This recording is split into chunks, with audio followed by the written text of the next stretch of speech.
I was standing under the stage lights, wearing a white dress my mother had sewn by hand, when I saw the principal rushing down the center aisle of the auditorium.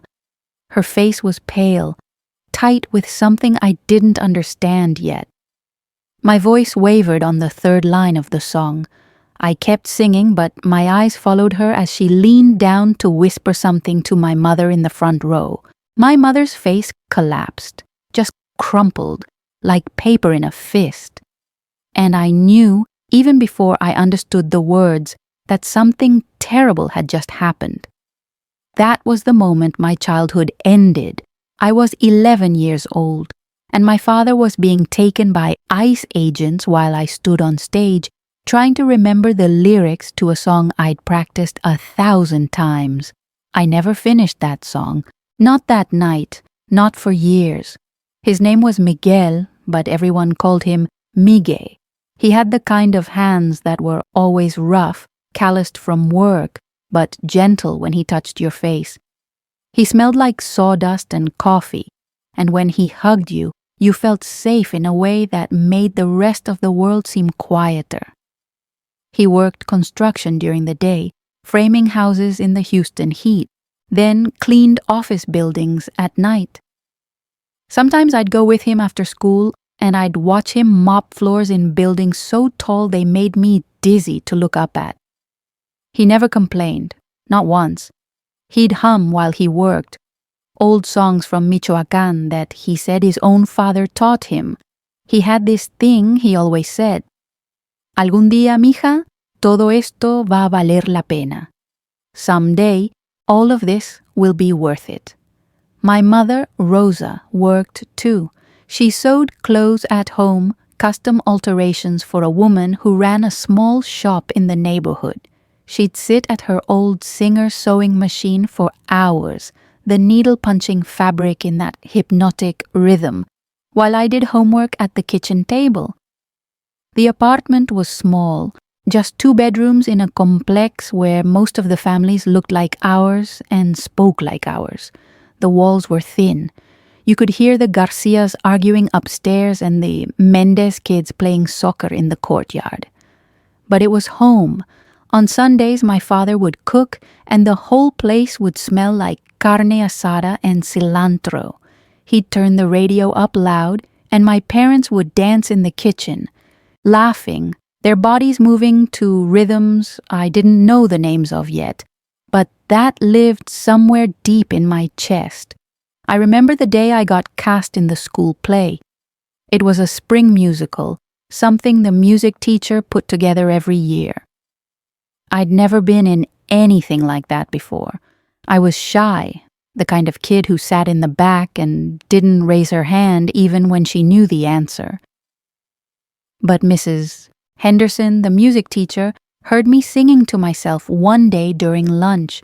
She pulled me aside and said, "You have a gift." I didn't believe her, but she convinced me to audition, and somehow, impossibly, I got the lead.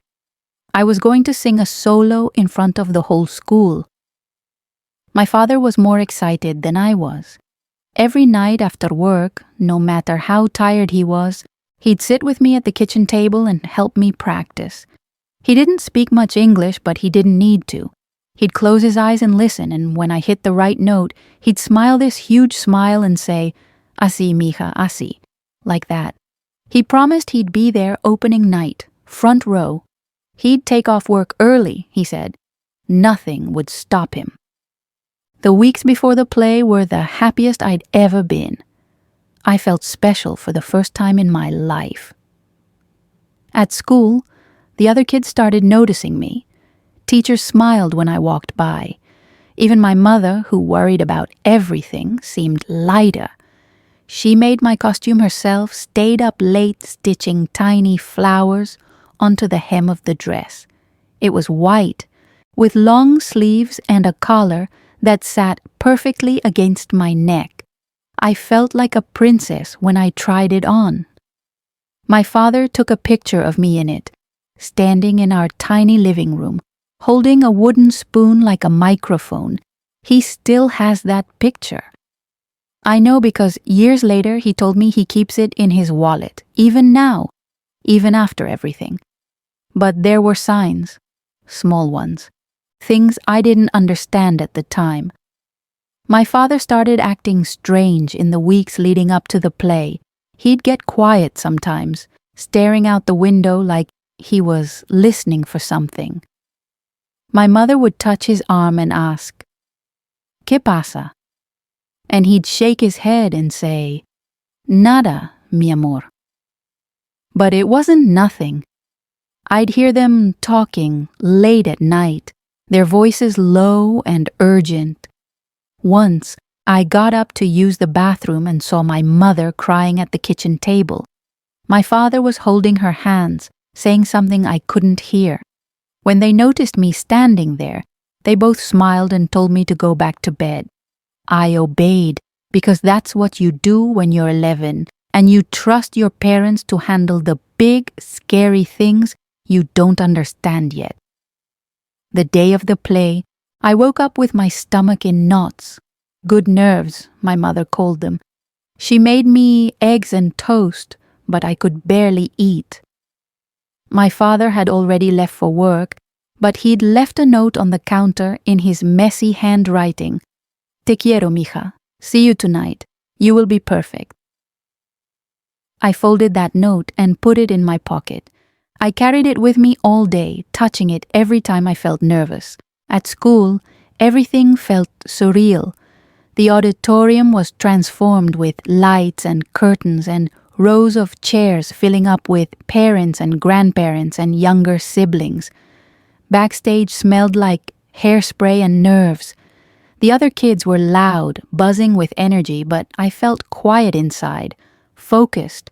Mrs. Henderson gave me a pep talk, told me I was going to be amazing. I believed her.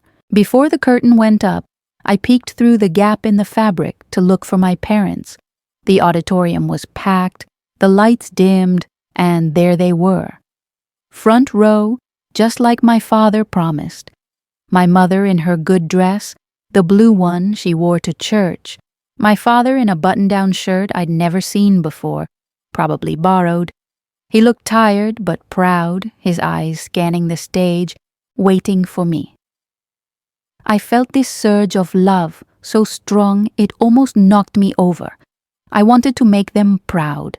I wanted to show them that all their sacrifices, all those years of hard work and worry were worth it. That I was worth it. The music started. The curtain rose. The lights hit my face, warm and blinding. And for a second I couldn't see anything. Then my eyes adjusted and I saw them again. My parents and I started to sing. My voice came out clear and strong, stronger than it ever had in rehearsals. I hit the first notes perfectly. I felt the audience lean in, felt the attention like a physical thing. This was it. This was my moment. And then I saw the principal, Mrs. Dalton, moving quickly down the center aisle, her face grim and urgent. She stopped at the front row and bent down to whisper something to my mother. I kept singing, but my voice wavered. My mother's hand flew to her mouth. My father turned his head sharply toward Mrs. Dalton, then stood up. People around them started looking. The room felt wrong suddenly, like the air had changed. I stumbled over the lyrics, my mind splitting between the song and whatever was happening in the audience. Mrs. Henderson was gesturing frantically from the wings, trying to keep me focused, but I couldn't look away. My mother stood up too, clutching her purse. My father said something I couldn't hear. Mrs. Dalton put her hand on my mother's arm, guiding them toward the exit. My father looked back at the stage one last time, looked right at me, and his face was the saddest thing I'd ever seen. Then they were gone, moving up the aisle toward the doors at the back, and I was still standing there under the lights, the music still playing, my mouth open but no sound coming out. Someone in the cast whispered my name. The pianist repeated the last few bars, waiting for me to come back in. But I couldn't. My throat had closed. The words were gone. I just stood there frozen until Mrs. Henderson finally came out from the wings and gently led me off stage. The curtain came down. The audience murmured, confused. And I knew, with a terrible certainty that lived somewhere below my ribs, that everything had just changed. If you've ever had a moment like that, a moment where your whole life split into before and after, leave the word split in the comments. I need to know I'm not alone in this. And if you're not subscribed yet, please do.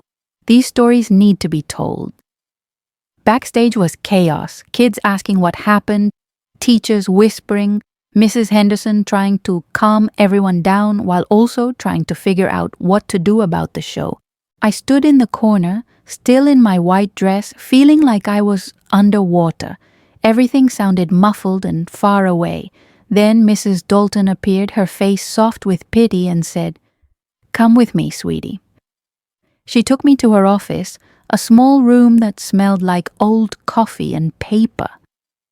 My mother was already there, sitting in a chair, her face in her hands. When she looked up and saw me, she started crying harder. I'd never seen my mother cry like that before. It scared me more than anything else. "Mama, what happened?" I asked, my voice small and shaky. She couldn't answer. She just reached for me and pulled me into her arms, squeezing so tight I could barely breathe. Mrs. Dalton sat on the edge of her desk and spoke slowly, carefully, like she was explaining something to a much younger child. "Your father was detained," she said. I blinked. "What does that mean?" "The immigration officers," she said. "ICE. They took him. He's being held at a detention center." The words didn't make sense. Detained, ICE, detention center. They were just sounds. My mother was saying something in Spanish, fast and panicked, her voice breaking. Mrs. Dalton kept talking, something about lawyers and phone calls and how these things work, but I wasn't listening anymore. I was stuck on one thought. They took my father. While I was singing, while I was on stage in the dress my mother made, trying to make them proud, someone came and took my father away. It felt impossible. It felt cruel in a way my child's brain couldn't fully process yet. All I knew was that he was supposed to be in the audience watching me, and now he wasn't. Now he was gone. We left the school through a side door to avoid the crowd. My mother walked fast, gripping my hand so hard it hurt, muttering prayers under her breath. We got into our old Honda, and she drove with shaking hands toward the detention center on the south side of the city. I'd never been there before, didn't even know it existed. It looked like a prison, all concrete and chain-link fences and security cameras. The parking lot was full of other families, other mothers and children sitting in cars, waiting. We parked, and my mother tried to go inside, but they wouldn't let her. A guard at the entrance, a woman with a bored expression, said visiting hours were over. My mother begged. She cried. She tried to explain in broken English that they'd just taken her husband, that we needed to see him, that there had to be some mistake. The guard didn't care. She repeated the same line over and over. Visiting hours are over. Come back tomorrow. Tomorrow felt like a lifetime away. We sat in the car for hours. My mother made phone calls, one after another, her voice getting hoarse. She called relatives, friends, anyone who might know something might be able to help. Most of them didn't answer. The ones who did had no idea what to do. Someone gave her the number of an immigration lawyer. She called, and I heard her asking how much it would cost. When she hung up, her face was gray. $15,000, she whispered. We didn't have $15,000. We barely had $1,500. I sat in the back seat. still wearing the white dress, my stage makeup smudged and running from tears I didn't remember crying. At some point, it got dark. The parking lot lights buzzed and flickered. My mother finally started the car and drove us home in silence. The apartment felt wrong when we walked in. Too quiet, too empty. My father's work boots were still by the door. His coffee cup was still in the sink. The note he'd left me that morning was still in my pocket. I pulled it out and read it again. You will be perfect. But I wasn't. I didn't even finish the song. That night, I couldn't sleep. I lay in bed staring at the ceiling, listening to my mother cry in the next room. She was on the phone again, this time with my aunt in California, speaking in rapid Spanish that I could only half understand. I heard words like deportación and abogado and no sé qué hacer. I didn't know what to do either. I was 11. I didn't understand immigration law or detention centers or how any of this worked. All I knew was that my father was gone, and nobody could tell us when or if he'd come back. I thought about him sitting somewhere cold and unfamiliar, surrounded by strangers, probably scared even though he'd never admit it. I thought about how he'd looked back at me one last time before leaving the auditorium. That face. I'd see it in my dreams for years. The next morning, we went back to the detention center. This time, we got there early, before the sun was fully up, and waited in a line of people who all looked as tired and scared as we did. Mothers with babies, teenagers translating for their grandparents, a man arguing with a guard in a language I didn't recognize. We waited for 3 hours. When we finally got inside, we were told we could see my father for 15 minutes. 15 minutes, that was it. We were led to a room divided by thick glass. My father was already sitting on the other side when we walked in. He looked smaller somehow. His eyes were red. He smiled when he saw us, but it was the saddest smile I'd ever seen. We picked up the phones on either side of the glass. Mija, he said, his voice cracking. I'm so sorry. I'm so sorry I missed your song. That's what broke me, not the glass between us, not the uniform he was wearing or the guard standing behind him. It was the fact that he was apologizing for missing my stupid school play when he was the one sitting in a detention center about to be sent back to a country he hadn't seen in over a decade. It's okay, Papa, I said, even though it wasn't, even though nothing was okay. When are you coming home? He looked at my mother. She was crying again. Silently, her hand pressed against the glass like she was trying to touch him through it. I don't know, mi amor, he said. They're saying 72 hours, maybe less. They're going to deport me. The word hung in the air. Deport. I'd heard it before, on the news, in conversations adults had in hushed tones. But it had always been abstract, something that happened to other people. Not us, not my father. Can't you fight it? I asked. Can't you stay? He shook his head. It's complicated, mija. I don't have papers. I never did. We tried, but... His voice broke. He looked away, jaw tight, trying not to cry in front of me. I'm sorry. I'm so sorry. My mother was saying something in Spanish, fast and desperate, but I wasn't listening. I was staring at my father through the glass, trying to memorize his face, the lines around his eyes, the gray in his hair, the small scar on his chin from an accident at work years ago. I wanted to freeze this moment, to hold on to it, because I knew, even then, that this might be the last time I saw him for a very long time. The guard behind my father tapped his shoulder. Time was up. No, wait, my mother pleaded into the phone. Por favor, just a little more time. but the guard didn't care. My father stood up slowly. He put his hand on the glass one more time, and my mother and I both put our hands up to match his. Te amo, he said. Both of you, so much. Be strong, mija. Take care of your mother. And keep singing. Promise me. I nodded because I couldn't speak. My throat was too tight. Then he was gone, led through a door at the back of the room, and we were left staring at empty chairs. My mother collapsed into sobs.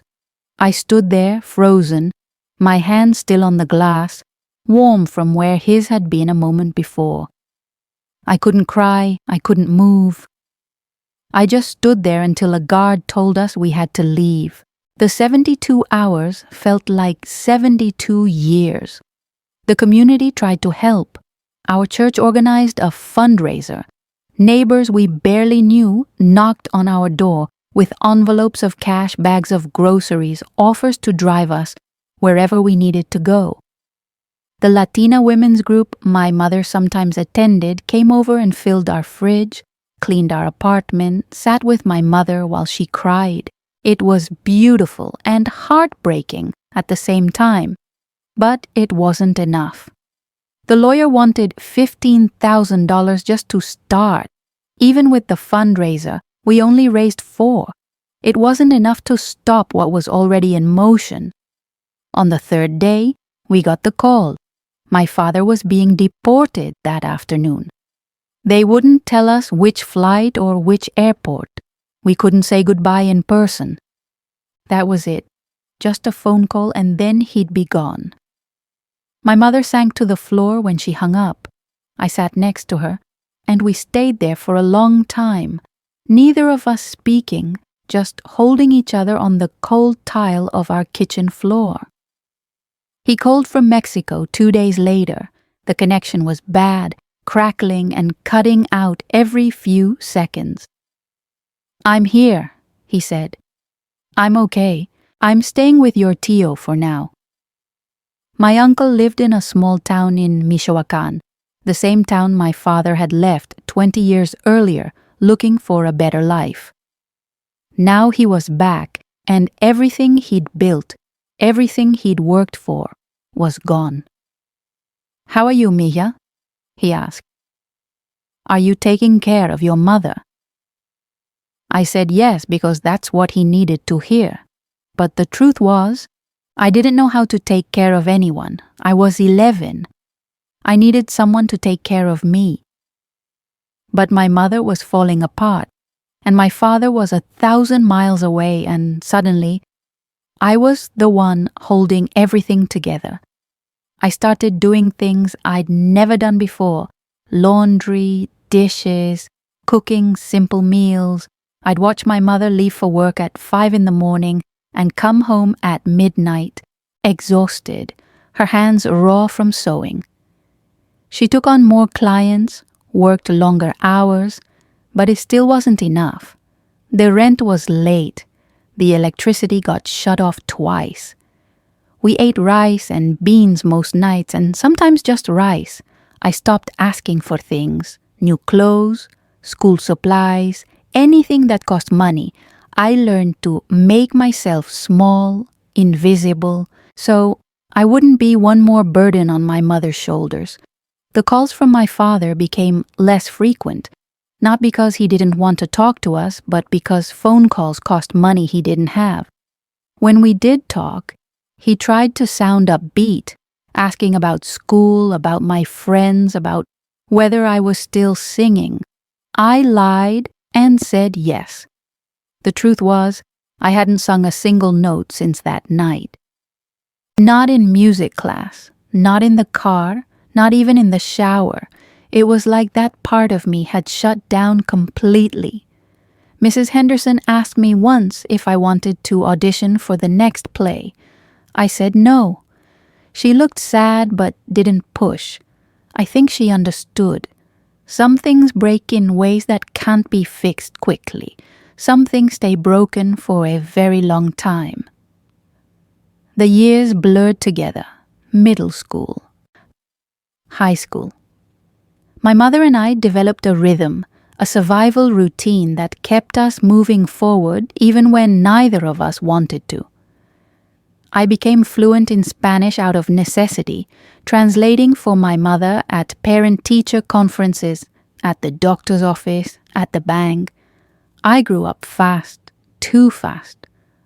While other kids my age were worried about crushes and social media, I was worried about bills and green cards and whether we'd have enough money for groceries. My father stayed in Mexico. He found work eventually. Construction jobs that paid next to nothing. He sent money when he could, small amounts that helped but never enough. We talked every few weeks, the conversations growing stilted and awkward as the years passed. It's strange how distance changes people. He was still my father, but he felt more like a character in a story I used to know, someone I loved deeply but didn't really know anymore. There were moments that gutted me. My 8th grade graduation. He wasn't there. My quinceañera, which we couldn't afford to have anyway. My first day of high school, my driver's license, prom, college acceptance letters, every milestone, every big moment. He was absent. We'd video call, the connection always laggy, his face freezing mid-sentence, and he'd tell me how proud he was. But it wasn't the same. It was never the same. I wanted him there. I wanted him to hug me, to take pictures, to exist in the same physical space as me instead of on a pixelated screen thousands of miles away. The anger came later. In high school, I started to resent him, not for getting deported, I knew that wasn't his fault, but for coming here in the first place without papers, for taking the risk, for putting us in this position. I know it's not fair. I know he did what he thought was best, what so many people do when they're desperate for a better life. But grief isn't fair, and neither is a teenager's anger. By the time I graduated high school, I'd stopped crying about it, not because it hurt less, but because I'd learned to function around the hurt. I got a scholarship to community college and worked part-time at a grocery store to help my mother with rent. She was proud of me, but there was always this sadness in her eyes. She'd aged so much in those years.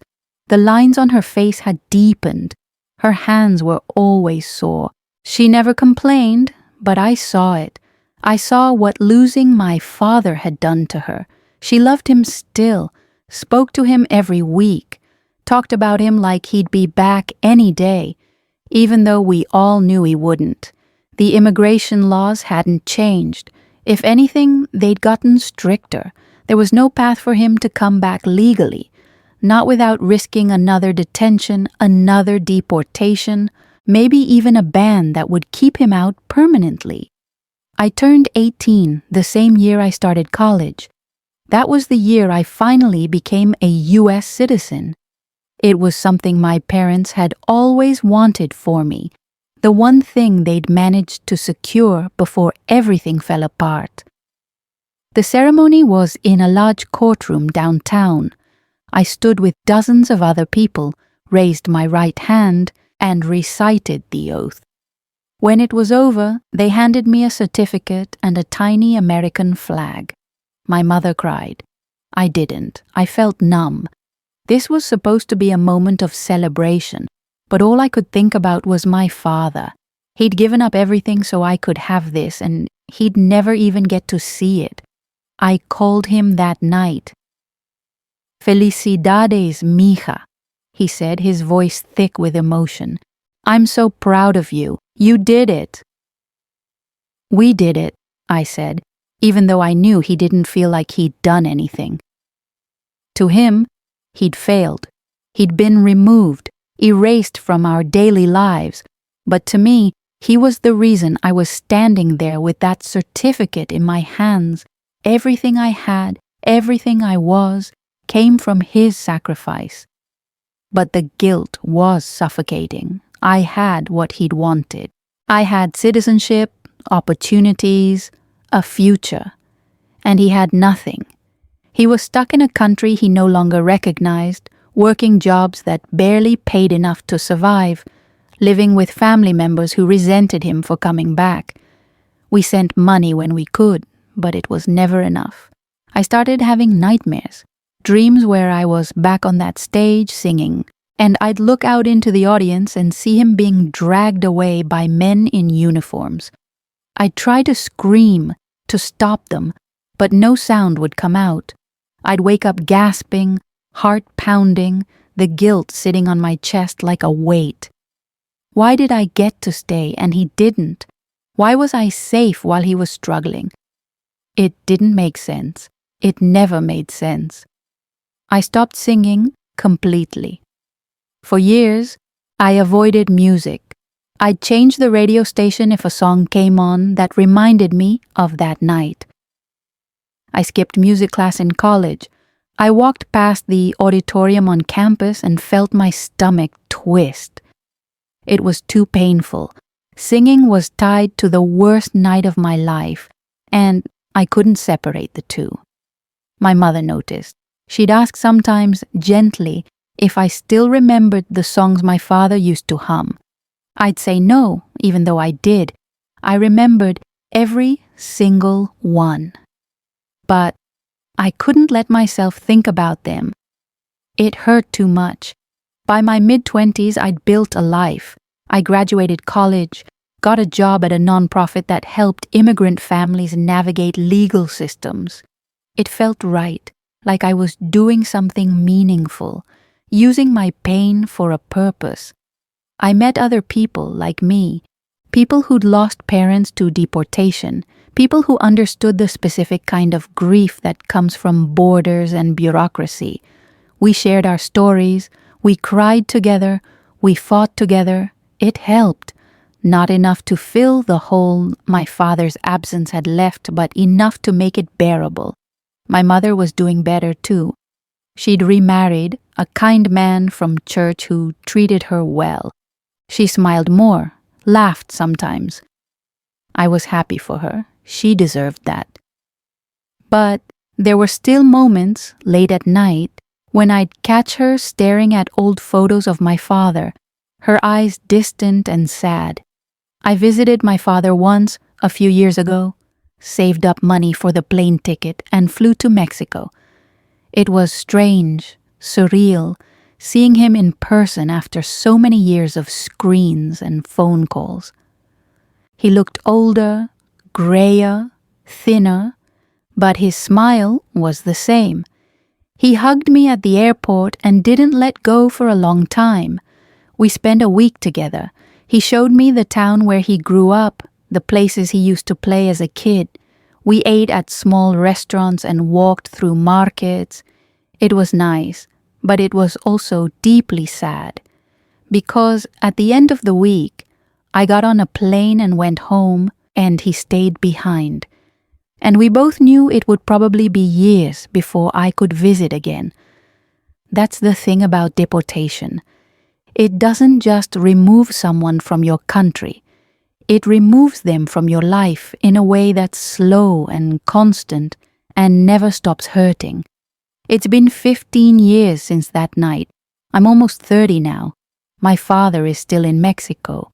My mother is in her 60s, retired, living with her husband. And I'm here, still working with immigrant families, still trying to fix systems that seem designed to break people apart. I think about that night often, about the white dress and the stage lights and the moment my voice faltered. I think about how close I came to finishing that song, how if the agents had waited just 10 more minutes, I would have made it through. My father would have seen me succeed at least once before everything collapsed. But they didn't wait, and I didn't finish, and that incompleteness has stayed with me ever since. Last year, something changed. I was at a community event, a fundraiser for a family facing deportation. Someone asked if anyone wanted to perform, to fill time while we waited for the speakers to arrive. I don't know what came over me. Maybe it was the setting. Maybe it was the faces in the crowd, faces that looked like mine, families that looked like mine. But I stood up. My hands were shaking. My voice felt rusty, like something that hadn't been used in decades. I asked if anyone knew the song from my middle school play. Someone did. They pulled it up on their phone. The music started and I began to sing. My voice cracked on the first line just like it had that night. But I kept going. I sang through the part where I'd stopped all those years ago. I sang the whole thing, start to finish, tears streaming down my face, my voice breaking and wavering but never stopping. When I finished, the room was silent. Then someone started clapping. Then everyone. They didn't know why I was crying. They didn't know the story behind the song, but they felt it, and that was enough. Finishing that song didn't fix anything. It didn't bring my father back. It didn't undo the years of separation and pain, but it felt like closing a chapter, like finally putting down something I'd been carrying for too long. I called my father that night and told him. He cried. I cried. We stayed on the phone for over an hour, just talking, remembering, grieving together across the miles. "I'm proud of you, mija," he said, "for singing again, for being strong, for everything." "I learned from the best," I told him, "and I meant it, because if there's one thing my father taught me, it's that you keep going. Even when it's hard, even when it hurts, even when the people you love are ripped away without warning, you keep going, you keep fighting, you keep singing. So here's what I want to know. Have you ever had a moment that broke you, a moment that you thought you'd never recover from, but somehow, years later, you found a way to make peace with it? How did you do it? I'd love to hear your story. Leave a comment, share your experience, and if this story meant something to you, please subscribe. There are so many stories like mine that need to be told, stories of families torn apart by systems that don't see us as human, stories of resilience and survival and love that refuses to die even across borders. Let's keep telling them. Let's keep singing, even when our voices break, especially then.